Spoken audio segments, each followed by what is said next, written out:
పశ్చిమ గోదావరి జిల్లా భీమవరంలోని బొమ్మకోడలిలో గంజాయి మత్తులో యువకులు కలకలం రేపారు. గురువారం సాయంత్రం వారి అసభ్య ప్రవర్తనతో ప్రాంతంలో ఒక్కసారిగా ఉద్రిక్తత వాతావరణం ఏర్పడింది. కాలేజీ బస్సులో వెళ్తున్న విద్యార్థిని పట్ల ఈ యువకులు అసభ్యంగా ప్రవర్తించడం, దుర్భాషలు ఉపయోగించడం స్థానికులను ఆందోళనకు గురిచేసింది.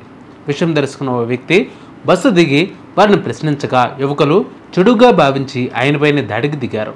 ఆయనను చుట్టుముట్టి కొట్టేందుకు ప్రయత్నించడం, మాటలతో అవమానించడంతో పరిస్థితి మరింత ఉధృతంగా మారింది. ఇంతలో బస్సు వెళ్ళిపోవడంతో వీరు బస్సును వెంటాడుతూ వెకిలి చేష్టలు చేయడం, గాలిలో గంతులేసి డ్యాన్సులతో వీధి మధ్య హల్చల్ చేయడం అక్కడున్న ప్రజలను భయభ్రాంతులకు గురిచేసింది. వీరంగం చేసిన పలు వాహనదారులు షాక్కులోనయ్యారు. మద్యం మత్తులో ఉన్న వీరు తామేం చేస్తున్నామో కూడా తెలియని స్థితిలో ఉన్నట్టు తెలుస్తోంది. స్థానికులు ఈ దృశ్యాలను మొబైల్ ఫోన్లలో చిత్రీకరించి సోషల్ మీడియాలో షేర్ చేయడంతో వైరల్గా మారింది. ఈ ఘటనపై పోలీసులు సీరియస్గా స్పందించారు. సీసీ కెమెరా దృశ్యాలను పరిశీలించి సోషల్ మీడియాలో వచ్చిన వీడియో ఆధారంగా నిందితులను గుర్తించి అదుపులోకి తీసుకున్నారు. భద్రతాపరంగా ప్రజలకు భయం కలిగించే విధంగా వ్యవహరించిన వారిని ప్రవర్తన తేలికగా తీసుకోమని ఎస్పీ అద్మాన్ నయాం అస్మి స్పష్టం చేశారు.